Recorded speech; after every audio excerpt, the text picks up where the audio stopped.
1 Samuel chapter 20. And David flees from Naioth in Ramah, and comes and says before Jonathan, What have I done? What is my iniquity?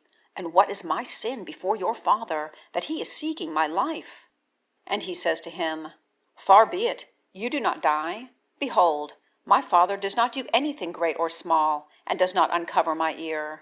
And why does my father hide this thing from me? The thing is not. And David swears again and says, Your father has certainly known that I have found grace in your eyes.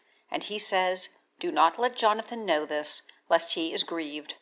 And yet Yahweh lives, and your soul lives, but as a step between me and death. And Jonathan says to David, What does your soul desire? Command, and I do it for you. And David says to Jonathan, Behold, the new moon is tomorrow, and I certainly sit with the king to eat. And you have sent me away, and I have been hidden in a field until the third evening.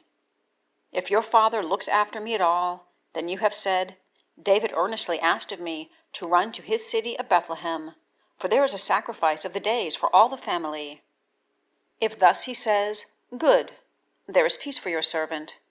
And if it is very displeasing to him, know that the evil has been determined by him, and you have done kindness to your servant, for you have brought your servant into a covenant of Yahweh with you.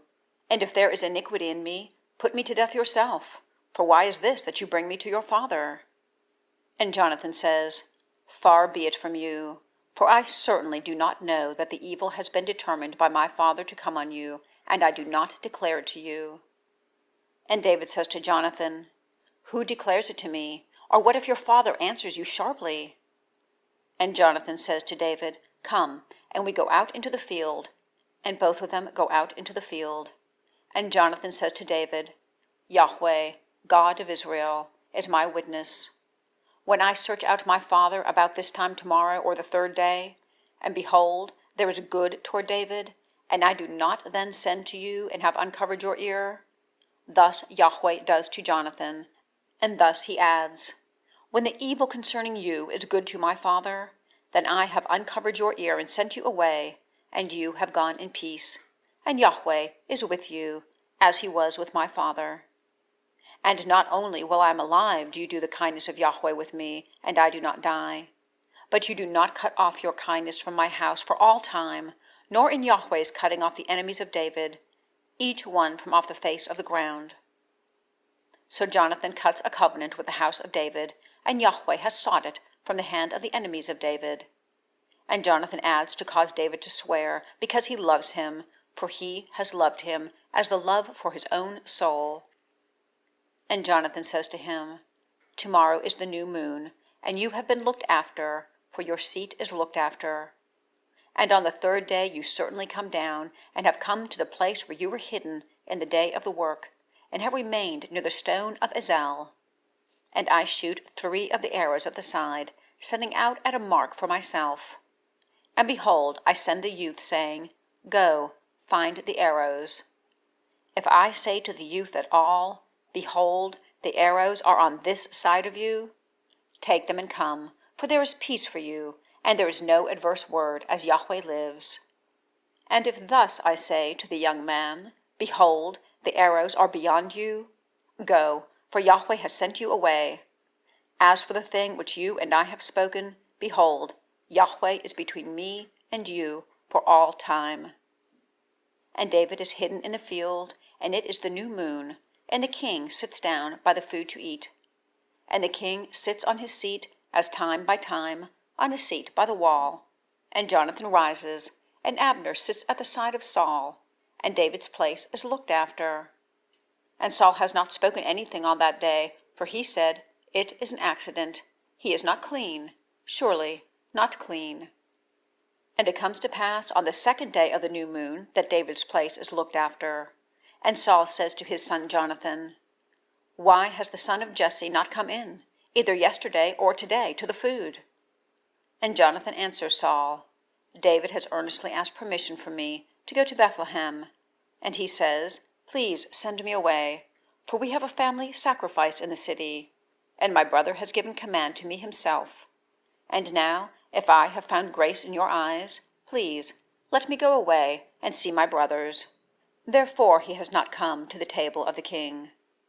And the anger of Saul burns against Jonathan, and he says to him, Son of a perverse woman of rebellion, have I not known that you are fixing on the son of Jesse to your own shame, and to the shame of the nakedness of your mother? For all the days the son of Jesse lives on the ground, you are not established, you in your kingdom. And now send and bring him to me, for he is a son of death. And Jonathan answers his father Saul, and says to him, Why is he put to death? What has he done? And Saul cast the javelin at him to strike him, and Jonathan knows that it has been determined by his father to put David to death. And Jonathan rises from the table in the heat of anger, and has not eaten food on the second day of the new moon, for he has been grieved for David, for his father put him to shame. And it comes to pass in the morning that Jonathan goes out into the field for the appointment with David, and a little youth is with him. And he says to his youth, Now run, find the arrows which I am shooting. The youth is running, and he has shot the arrow, causing it to pass over him. And the youth comes to the place of the arrow which Jonathan has shot, and Jonathan calls after the youth and says, Is the arrow not beyond you? And Jonathan calls after the youth, Speed, hurry, do not stand. And Jonathan's youth gathers the arrows and comes to his lord.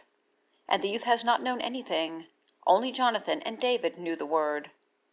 And Jonathan gives his weapons to the youth whom he has, and says to him, Go, carry into the city. The youth has gone, and David has risen from Ezel at the south, and falls on his face to the earth, and bows himself 3 times. And they kiss one another, and they weep with one another, until David exerted himself. And Jonathan says to David, Go in peace, and that we have sworn, the 2 of us, in the name of Yahweh, saying, Yahweh is between me and you, and between my seed and your seed for all time. And he rises and goes, and Jonathan has gone into the city.